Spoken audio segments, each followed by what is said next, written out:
This is the MacBook Air M4 with 16GB of RAM and 512GB of storage. First of all, I am a Windows guy. So, এই ভিডিওটা হবে সবার জন্য। By the way, আমি কিন্তু heavy user. আর আমি এই ল্যাপটপটা আমার ডেস্কটপের রিপ্লেসমেন্ট হিসেবে নিয়েছি, যদিও নিতে বাধ্য হয়েছি। আর এই ভিডিওতে আমি আপনাদের সাথে শেয়ার করব MacBook M4 Air এর ফুল রিভিউ। আপনি যদি একদম হেভি ইউজের জন্য নিতে চান, সেক্ষেত্রে আপনার জন্য এটা কেমন হবে। এটা ছাড়াও আরেকটা বড় কনফিউশন আছে, সেটা হচ্ছে অ্যাপেলের ম্যাক মিনির সাথে। অ্যাপেলের যে ম্যাক মিনি আছে, ম্যাক মিনি আর যে MacBook M4 Air, ওটা দুইটা কিন্তু সেম প্রসেসর। কিন্তু এখানে একটা ক্যাচ আছে, M4 এর যে বেস ভেরিয়েন্ট, মানে 16256GB একটা বেস ভেরিয়েন্ট আছে, যেটার প্রাইস সবচাইতে কম, ওইটার মধ্যে জিপিইউ 2টা কোর কম আছে। তো সব কিছু মিলিয়ে আপনি যদি ম্যাক মিনি কেনার চিন্তা করে থাকেন, সেটা থেকে বাজেট বাড়িয়ে MacBook Air-এ আসেন, অথবা আপনি যদি একদম হেভি কাজের জন্য কিংবা একদম পুরো প্রাইমারি কম্পিউটার হিসেবে MacBook Air নিতে চান, এই ভিডিওটা আপনার জন্য।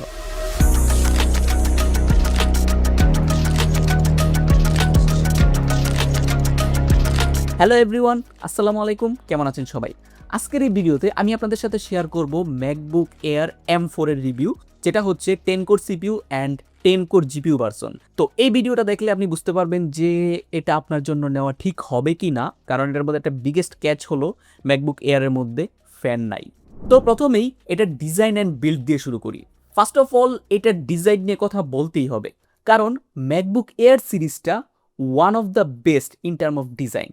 আর এটার ডিজাইনটা যে কারো পছন্দ হবে, তার কারণ হচ্ছে এটা একদমই স্লিম, পাতলা, মানে অ্যাকচুয়ালি ল্যাপটপের যেমন হওয়া উচিত ওই রকমই। আর এটার যে হাইট, তা মাত্র 0.44 ইঞ্চ, মানে হাফ ইঞ্চের একটা ল্যাপটপ ক্লোজ অবস্থায়, যেটা অলমোস্ট আমাদের মোবাইলের কাছাকাছি। তো আপনি বুঝতেই পারতেছেন যে এটা কতটা স্লিম। আর আমাদের কাছে যে ম্যাকবুকটা আছে, এটার ডিসপ্লে সাইজ হচ্ছে 13 ইঞ্চ, আর এটার ওজন হচ্ছে 1.24 কেজি, যেটা 1.5 কেজিরও কম। আর এটা আপনি হাতে নিলেই বুঝতে পারবেন। তাছাড়া এটার যে ওয়েট ডিস্ট্রিবিউশন, এটাও কিন্তু বেশ ভালো। আপনি যখন এটা ইউজ করবেন, তখন এটার কোনো জায়গায় ওজন বেশি, কোনো জায়গায় ওজন কম এমন ফিল হবে না, একদম পুরো সমানভাবে ডিস্ট্রিবিউটেড। তাছাড়া এটার ওজন তো এমনিতেই কম, এটা আপনি ইজিলি ব্যাগের মধ্যে ক্যারি করতে পারবেন, আপনি টেরও পাবেন না যে আপনি ল্যাপটপ নিয়ে রাখছেন। আর এটার সাইজও ছোট, স্লিম, এক কথায় ডিজাইনের দিক দিয়ে কিন্তু এটা জোস। দেন এই ম্যাকবুকটার মধ্যে পিছনে আপনি শুধুমাত্র একটা অ্যাপেল লোগো পাবেন। আর এটার যদি আপনি নিচে দেখেন, এটার নিচে আপনি 4টা গ্রিপ পাবেন, এটা ছাড়া আর কিছুই নেই। আর এখানে হচ্ছে কিছু ইনফরমেশন লেখা আছে, ব্যাস। আর এটা ছাড়া পুরো ল্যাপটপের মধ্যে এক্সট্রা কোনো কিছু লেখা বা কোনো কিছু দেওয়া নেই। দেন পোর্ট হিসেবে আপনি এটার সাইডে পাবেন একটা চার্জিং পোর্ট, যেটা হচ্ছে অ্যাপেলের ম্যাগসেফ চার্জিং পোর্ট। দেন 2টা টাইপ সি, এগুলোতে পরেই আসতেছি। আর অন্য সাইডে আপনি পাবেন একটা 3.5mm হেডফোন জ্যাক। ডিজাইনের মধ্যে আরেকটা স্মল টাচ হচ্ছে, এটা যেখান দিয়ে আপনি খুলবেন ওই জায়গাটা দিয়ে, মানে টাচপ্যাডের ওইখান দিয়ে খোলার সুবিধার্থে একটু কাটা। তো এটার জন্য আপনার ল্যাপটপটা ওপেনিং একটু ইজি হবে। কিন্তু এটার একটা সমস্যা আছে, সেটা হচ্ছে এটার যে কাটআউটটা দেওয়া আছে, এটা একদম পুরো ওয়েবক্যাম বরাবর। শুরুর দিকে আমি খেয়াল করে দেখি যে আমার ওয়েবক্যামের সামনে দিয়ে একটু সাদা সাদা লাগতেছে, মানে একটু ময়লা ময়লা লাগতেছে। তা আমি তো ভয় পেয়ে গিয়েছি। সেটা আসলে হয়েছে এটার ল্যাপটপটা খোলা আর বন্ধ হওয়ার কারণে। তো এটা আহামরি কোনো ব্যাপার না। ল্যাপটপটা আপনি খোলার পর সর্বপ্রথম আপনার নজরটা যেখানে যাবে, সেটা হচ্ছে ডিসপ্লে। আর ডিসপ্লে পুরোপুরি খেয়াল করার আগে আপনার চোখে পড়বে হচ্ছে এটার নচ। তো ওটাতে একটু পরে আসতেছি। এটা ছাড়া আপনি ল্যাপটপটা খুললে এটার মধ্যে কোথাও কোনো ব্র্যান্ডিংয়ের কোনো কিছু দেখতে পাবেন না, কোথাও MacBook Air বা এই টাইপের কোনো কিছু লেখা নাই। এটার মধ্যে নিচে আপনি বড় একটা টাচপ্যাড পাবেন, কিবোর্ড আছে, কিবোর্ডের ওপরে এক্সট্রা কোনো বাটন নাই MacBook Pro এর মতো, ওরকম কিছুই নেই। কিবোর্ডের মধ্যে ওপরে ফিঙ্গারপ্রিন্ট সেন্সর আছে, যেটা যথেষ্ট ফাস্ট। আর এই ফিঙ্গারপ্রিন্টটা দিয়ে আপনি এটা আনলক করতে পারবেন, বিভিন্ন পেমেন্ট করতে পারবেন, মানে একদম ফুললি ইন্টিগ্রেটেড ম্যাকবুকের সাথে। আর এই ফিঙ্গারপ্রিন্টটা খুব ভালোভাবে কাজ করে। আপনি এটার মধ্যে সর্বোচ্চ 3টা ফিঙ্গার অ্যাড করতে পারবেন, যেটা বেশ ইউজফুল। তারপর নজর যাবে এটা ডিসপ্লেতে। এটার ডিসপ্লে হিসেবে আছে 13.6 ইঞ্চের একটা IPS প্যানেল, যেটার রেজুলেশন 2560x1664। আর এই ডিসপ্লের পিক ব্রাইটনেস হচ্ছে 500 নিটস, যেটা শুনতে একটু কম মনে হয়, কিন্তু এটা ব্রাইটনেস নিয়ে আপনি ইনডোরে কোনো প্যারা খাবেন না। যে কোনো সিচুয়েশনে আপনি ইউজ করতে পারেন, কোনো প্যারা নাই। কিন্তু আপনি যদি আউটডোরে ইউজ করেন, আউটডোরে ইউজ করলে কিন্তু এই ডিসপ্লের আলো আপনার একটু কম মনে হবে। তাছাড়া এটা কিন্তু একটা আইপিএস ডিসপ্লে। আইপিএস ডিসপ্লে হওয়া সত্ত্বেও এটার যে এক্সপিরিয়েন্স কিন্তু বেশ ভালো।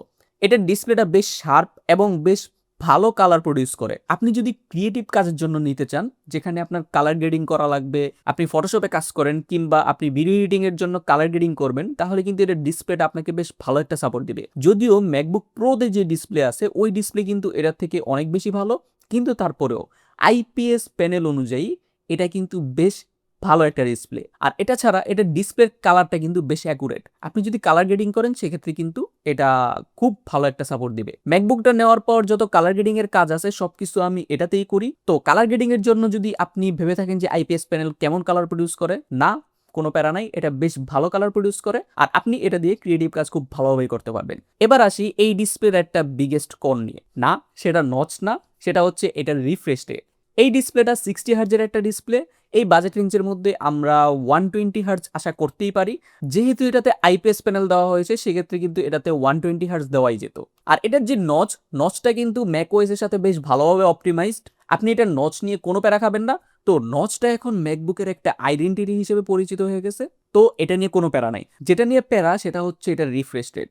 আপনি হয়তো 120 হার্জ কিংবা তারও বেশি রিফ্রেশ রেটের মনিটর ইউজ করতে অভ্যস্ত, সেক্ষেত্রে এটার 60 হার্জটা কিন্তু আপনার চোখে লাগবেই লাগবে। সেটা আমার কাছেও লেগেছিল। এখন কিছু করার নাই, যেহেতু দেয় নাই তো দেয় নাই। এটা অনেকের জন্য একটা ডিল ব্রেকারও হতে পারে। ওভারঅল যদি ডিসপ্লের কথা বলি, এটার নচ নিয়ে আমার কোনো প্যারা নাই। এটার ডিসপ্লে কোয়ালিটি, কালার অ্যাকুরেসি এগুলো আমার কাছে খুব ভালো মনে হয়েছে। আর আইপিএস প্যানেল হওয়া সত্ত্বেও আমার কাছে তেমন একটা প্যারা মনে হয় নাই, যেহেতু আমি বড়সড় ওলেড মনিটরের মধ্যে অভ্যস্ত না। তো আপনি যদি অভ্যস্ত হয়ে থাকেন সেক্ষেত্রে আপনার কাছে এটা চোখে লাগবে। তো ডিসপ্লের কথা যেহেতু বলতেছি, এটার মধ্যে আপনি এক্সটার্নালি দুইটা 6K 60 হার্জের মনিটর ইউজ করতে পারবেন, যেটা কিন্তু জোস। আর এক্সটার্নাল মনিটর ইউজারদের জন্য এবার কিন্তু একটা সুসংবাদ আছে, সেটা হচ্ছে আপনি যখন এক্সটার্নাল মনিটর ইউজ করতেছেন ওই সময় আপনি এটার যেই ল্যাপটপটা আছে ল্যাপটপটা বন্ধ করে রাখতে পারবেন। সেক্ষেত্রে আপনার যে এক্সটার্নাল মনিটর সেটাই প্রাইমারি ম্যাকবুক হিসেবে গণ্য হবে। এই জিনিসটা নাকি আগের ম্যাকবুক এয়ারে ছিল না। তো এত ছোট একটা জিনিস এতদিন দেয় নাই, যাই হোক এটার মধ্যে আপনি পেয়ে যাবেন।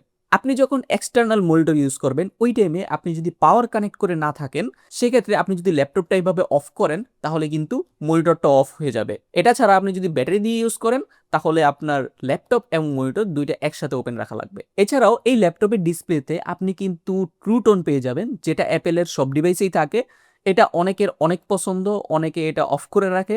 পার্সোনালি এটা আমি অফ করেই রাখি। তো এটা একটা ভালো ফিচার। তো ডিসপ্লের পর এটা টাচপ্যাড নিয়ে একটু কথা বলতেই হয়। ম্যাকবুকের টাচপ্যাড নাকি ওয়ান অফ দ্য বেস্ট। সবাই ম্যাকবুকের টাচপ্যাড নিয়ে প্রশংসা করে। আমার কাছে এটা টাচপ্যাডটা বেশ ভালো লেগেছে। আর এটার টাচপ্যাডটা কিন্তু নর্মালি অন্যান্য যে উইন্ডোজ ল্যাপটপ আছে ওইটার থেকে বেশ বড়। তো এটাতে কাজ করার সময় এক্সট্রা একটু ফ্লেক্সিবিলিটি পাওয়া যায় টাচপ্যাডটা বড় হওয়ার কারণে। এটা ছাড়া এটার মধ্যে যে অন্যান্য জেস্চার আছে ওই সবগুলোই সাপোর্ট করে। তো আপনি যদি একবার টাচপ্যাডে অভ্যস্ত হয়ে যান সেক্ষেত্রে আপনি কিন্তু খুব ভালো এনজয় করতে পারবেন। অবশ্য টাচপ্যাডটা আমার জন্য না, কারণ আমি মাউস ইউজার। এটা টাচপ্যাডের একটা জিনিস আমার কাছে খুব ভালো লাগে, সেটা হচ্ছে আপনি যে কোনো জায়গায় প্রেস করতে পারবেন। এটাতে একটা হ্যাপটিক ফিডব্যাক দেয়। উইন্ডোজে যেমন একটা বাটন প্রেস হয় ওরকম না। তো যে কোনো জায়গায় আপনি প্রেস করেন এটা প্রেসটা খুব ভালোভাবে নিবে, মানে খুবই সুন্দর একটা এক্সপিরিয়েন্স পাবেন। দেন এটার কিবোর্ড নিয়ে যদি কথা বলি, এটার কিবোর্ডটাও কিন্তু বেশ ভালো। আমি এটার কিবোর্ডটা খুব একটা ইউজ করি না, তবে সবাই যেমন বলে যে ম্যাকবুক এয়ারের কিবোর্ডটা ওয়ান অফ দ্য বেস্ট, ওইভাবে আমি বেস্ট বলতে পারতেছি না, কারণ আমি পার্সোনালি মেকানিক্যাল কিবোর্ড ইউজ করি। সেক্ষেত্রে আমার এটা খুব একটা ইউজ করা হয় না, তবে এটার কিবোর্ডটা এমনিতে বেশ ভালো। আর এটার কিবোর্ডের একটা কি এর মধ্যে কিন্তু টাচ আইডি দেওয়া আছে, যেটা আমার কাছে সবচেয়ে জোস লাগে। এটা আমি সবসময় ইউজ করি। এটা ছাড়া এটার ওপরে যেই ফাংশন বাটনগুলো আছে এফ বাটনের মধ্যে আপনি সবগুলো ফিচার পেয়ে যাবেন। ডিসপ্লের ব্রাইটনেস, ভলিউম বা এছাড়া অন্যান্য সব কিছু ফিচার পেয়ে যাবেন। দেন এটার স্পিকার নিয়ে যদি বলি, এটার মধ্যে 4টা স্পিকার দেওয়া আছে। আর এটার স্পিকার যে কোথায় দেওয়া আছে সেটা আমি এখন পর্যন্ত খুঁজে পাইনি। তো এটার জন্য আমি ওয়েবসাইটে দেখলাম, এটার স্পিকারটা এইদিকে দেওয়া আছে, ডিসপ্লের এইদিকে। এটার সাউন্ডটা বেশ লাউড এবং ক্লিয়ার। মানে এই বাজেটের মধ্যে আপনি যত ল্যাপটপ পাবেন, যদি স্পেশালি সাউন্ডের জন্য ডিজাইন করা না হয়, এভারেজ অন্যান্য ল্যাপটপ থেকে এটার সাউন্ড ফার ফার বেটার। তারপর এবার আসি এটার পারফরমেন্স নিয়ে। আমার কাছে যে ল্যাপটপটা আছে এটার মধ্যে সিপিইউ হিসেবে রয়েছে অ্যাপেলের M4, যেটা বেশ পাওয়ারফুল এবং এফিসিয়েন্ট। এখন এটা কতটা পাওয়ারফুল, আমি যদি আমার কাজের বিবরণ দেই, সেটা হচ্ছে আমি মিডিয়াম লেভেলের এডিটিং করি। তো আপনি যদি এটার মধ্যে 4K 60 FPS এ ভিডিও এডিট করেন এবং একই সাথে প্রিমিয়ার প্রো থেকে আফটার এফেক্টে জাম্প করেন, তো সেখানে এটা আপনাকে মোটামুটি ভালো পারফরমেন্স দেবে। মানে আপনার যদি 4K টাইমলাইন হয়, 4K 60 FPS এবং সেটার মধ্যে আপনি আফটার এফেক্টের বিভিন্ন এফেক্ট ইউজ করেন, যেমন রোটোস্কোপ প্লাস ওটার মধ্যে টেক্সট অ্যানিমেশন, দেন ওই টেক্সটের মধ্যে এবং ভিডিওর মধ্যে আরও বিভিন্ন এফেক্ট, এগুলো যদি আপনি কন্টিনিউয়াসলি ইউজ করতে থাকেন, তাও 4K 60 FPS এর টাইম লাইনে, তারপরও কিন্তু এটা খুব একটা স্ট্রাগল করে না। কিন্তু আপনি যদি একদম পুরো হেভি এডিট করতে যান, সেক্ষেত্রে কিন্তু এটা বেশ ভালো পরিমাণে স্ট্রাগল করে। ফুল হেভি বলতে আমি বুঝিয়েছি, আপনি যদি 80% কাজ আফটার এফেক্টে করেন এবং 20% কাজ যদি আপনি প্রিমিয়ার প্রোতে করেন, সেক্ষেত্রে এটা পুরোই স্ট্রাগল করবে। এক কথায় যদি বলি, in terms of performance, Premiere প্রোর জন্য বেস্ট, ডাভিঞ্চির জন্য বেস্ট, ফাইনাল কাট প্রো এর জন্য বেস্ট, আফটার এফেক্টের জন্য নট রিকমেন্ডেড। আর যেহেতু এই সমস্ত সফটওয়্যারে খুব ভালো পারফরমেন্স দিতেছে, আপনি যদি ফটোশপ, লাইটরুম এই টাইপের সফটওয়্যারে কাজ করেন, সেক্ষেত্রে তো কোনো প্যারাই নেই, আপনি চোখ বন্ধ করে ইজিলি নিয়ে নিতে পারেন। পারফরমেন্সের মধ্যে গেমিংটাও থাকে। এখন গেমিংয়ের কথা যদি বলি, এটার গেম পাওয়াই যায় না। উইন্ডোজের মতো মনস্টার পারফরমেন্স কিন্তু ম্যাকবুকে নাই। ম্যাকবুকটা অপটিমাইজড কাজের জন্য, কিন্তু উইন্ডোজের মধ্যে র পাওয়ার থাকে, সেটা গেম কিংবা অন্যান্য সফটওয়্যার যে যেভাবে ইউটিলাইজ করতে পারে। এখন হিটিংয়ের কথা যদি বলি, যেহেতু ম্যাকবুক এয়ারের মধ্যে ফ্যান নাই, এটা খুব বড় একটা ইস্যু, কিন্তু সবার জন্য না। আমি এটার মধ্যে যখন প্রিমিয়ার প্রোতে 4K ভিডিও এডিট করি, তখনও কিন্তু এটাতে কোনো ধরনের হিট হয় না। মানে ল্যাপটপ টেরই পায় না আমি যে 4K এডিট করতেছি। এটা ছাড়াও আপনি যদি দাভিঞ্চি দিয়ে এডিট করেন, তাও প্যারা নাই। তো 4K 60 FPS এ প্রিমিয়ার প্রোতে এডিট করা, এটা কিন্তু মোটামুটি ভালো প্রেশার দেয়। আর ওইটার মধ্যে আমার টাইম লাইনে ভিডিও 3-4টা থাকে, তারপরেও কোনো সমস্যা হয় না। সমস্যা হয় তখন যখন আমি এটার মধ্যে আফটার এফেক্টে অনেক হেভি এফেক্ট ইউজ করি, তখন ল্যাপটপটা মোটামুটি ওয়ার্ম হয়ে যায়। আর ল্যাপটপে যখন হিটটা ফিল করা যায়, হিটটা বিশেষ করে এই জায়গা দিয়ে ফিল করা যায়, মানে কিবোর্ডের এখান দিয়ে, তো এখান দিয়ে যখন হিটটা ফিল করা যায়, তখনই দেখি যে ল্যাপটপটা থ্রটল করতেছে, মানে ল্যাপটপের পারফরমেন্সটা তখনই একটু কমে যায়। ওই টাইমে ভিডিও প্লেব্যাকেও ল্যাগ করে বা অন্যান্য জায়গার মধ্যে মানে ফ্রেম ড্রপ করে। তো বলা যায়, আপনি যদি এমন কোনো কাজ করেন যেটাতে অনেক বেশি প্রেশার পড়বে, সেক্ষেত্রে ম্যাকবুক এয়ার সিরিজে না যাওয়াটাই বেটার, যেহেতু এটার মধ্যে ফ্যান নাই। তো আমার ক্ষেত্রে আমি যে টাইপের কাজ করি, সেখানে খুব একটা প্যারা দেয় না। রেন্ডারের সময় এটা হচ্ছে প্রথম 30 সেকেন্ডের মধ্যেই হিট হয়ে যায়, হিট হয়ে তারপর পারফরমেন্সটাকে একটু কমায় দেয়, তারপর আস্তে আস্তে রেন্ডার করে। তো আপনি যদি ভেবে থাকেন যে এটার ফ্যানের জন্য অনেক বেশি হিট হয়ে যাবে, না, ব্যাপারটা তেমন না। মোটামুটি হেভি কাজের মধ্যে এটার হিটিং শুরুই হয় না, আর ভিডিও রেন্ডার দেওয়ার সময় ওই টাইমে হিট করবেই। তো এটা আহামরি ডিল ব্রেকার কিছু না, কিন্তু হিটিং এর জন্য এটার পারফরমেন্সটা ড্রপ করে, এটা সত্যি। ম্যাকবুক এয়ারের যে বেস ভেরিয়েন্ট, সেটার মধ্যে কিন্তু জিপিইউ হিসেবে আছে 8 কোরের জিপিইউ, আর আমি যেটা ইউজ করতেছি সেটা কিন্তু 10 কোর জিপিইউ। তো এই এক্সট্রা 2 কোর কি এত বেশি ম্যাটার করে? না, এই এক্সট্রা 2 কোর এত বেশি ম্যাটার করবে না। কিন্তু যেটা ম্যাটার করবে সেটা হচ্ছে এটার যে বেস ভেরিয়েন্ট 256 জিবি, ওই 256 জিবি স্টোরেজ কিন্তু কয়েকদিন পরে শেষ হয়ে যাবে।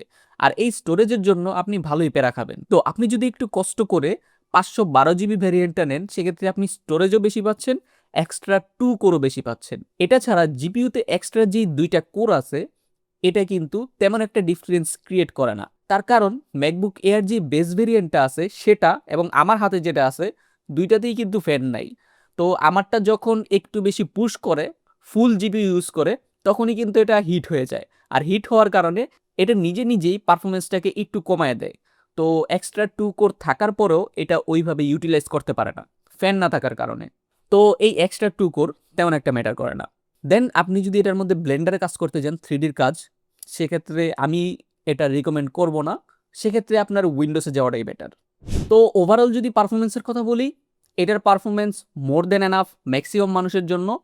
আর যদি হেভি ইউজার হন, সেক্ষেত্রে কিছু কিছু টাইমে এটা আপনাকে একটু প্যারা দিতে পারে হিটিংয়ের জন্য, কিন্তু এটা ওভারহিট হয় না।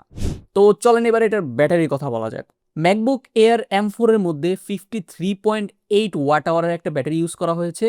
আর এইটার যে battery backup, hands down one of the best. এই ল্যাপটপটা আপনি যদি নর্মাল ইউজ করেন, আপনি ইজিলি এটা থেকে 10 ঘন্টার ওপরে ব্যাটারি ব্যাকআপ পাবেন। মানে এটা একদম সর্বনিম্ন। আমি এটার মধ্যে ব্যাটারি দিয়ে প্রায় 6 ঘন্টার মতো এডিট করেছি 4K তে। তারপরও আমার ব্যাটারি ব্যাকআপ আরও 20% বাকি ছিল। আমি শুরু করেছি 80% থেকে, 6 ঘন্টা এডিট করার পর আমার 20% বাকি ছিল। আর এটাই ইন্ডিকেট করে এটার ব্যাটারি ব্যাকআপটা কতটা জোস। আপনি এটা দিয়ে ইজিলি একদিন কভার করে ফেলতে পারবেন যদি আপনি নর্মাল ইউজার হন। আর আপনি যদি হেভি ইউজার হন, সেক্ষেত্রে আপনার একবার চার্জ দেওয়া লাগবে। তো ব্যাটারি ব্যাকআপ নিয়ে কোনো প্যারা খাওয়ার চান্স নাই। আর আপনি যখন এটা কিনবেন, আপনি যদি 512 জিবিটা কিনেন, সেক্ষেত্রে আপনি এমন একটা অ্যাডাপ্টার পাবেন যেটার মধ্যে 2টা টাইপ সি আছে। আর এটার সাথে যে কেবলটা পাবেন, মোটামুটি বড় কেবল, 2 মিটারের কেবল। এটা হচ্ছে ম্যাগসেফ কেবল। আর নর্মালি আপনি যদি বেস ভেরিয়েন্ট কিনেন, সেক্ষেত্রে আপনি এরকম পাবেন না। 30 ওয়াটের একটা অ্যাডাপ্টার পাবেন, সেটার মধ্যে একটা টাইপ সি থাকবে। আর এটার মধ্যে 2টা টাইপ সি আছে, আর এটা হচ্ছে 35 ওয়াটের। আপনি চাইলে এটা টাইপ সি দিয়েও চার্জ দিতে পারবেন এবং ম্যাগসেফ কেবল দিয়েও চার্জ দিতে পারবেন।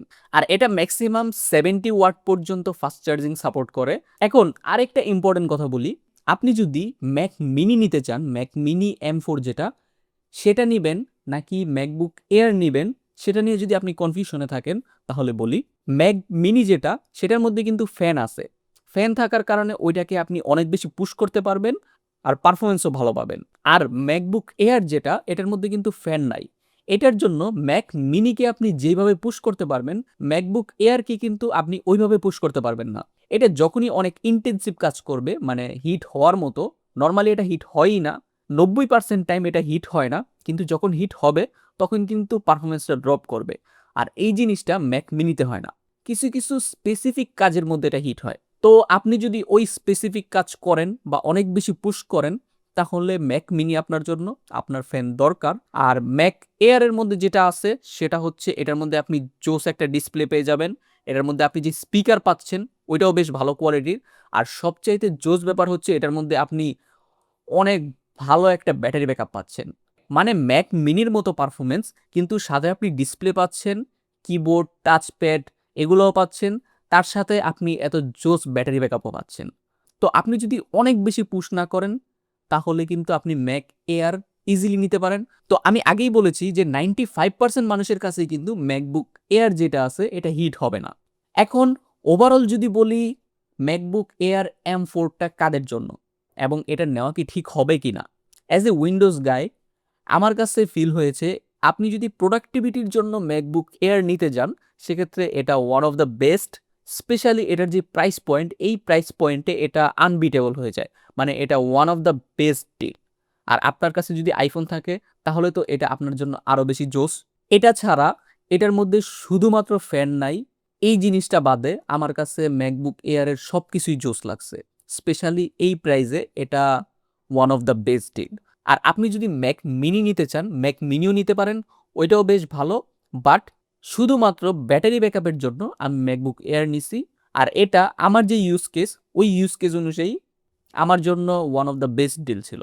তো আপনি যদি একজন স্টুডেন্ট হন, গ্রাফিক ডিজাইনার, ওয়েব ডেভেলপার বা যে কোনো প্রফেশনই হন, শুধুমাত্র গেমার আর 3D আর্টিস্ট বাদে, তাহলে চোখ বন্ধ করে আপনি ম্যাকবুক এয়ার নিতে পারেন।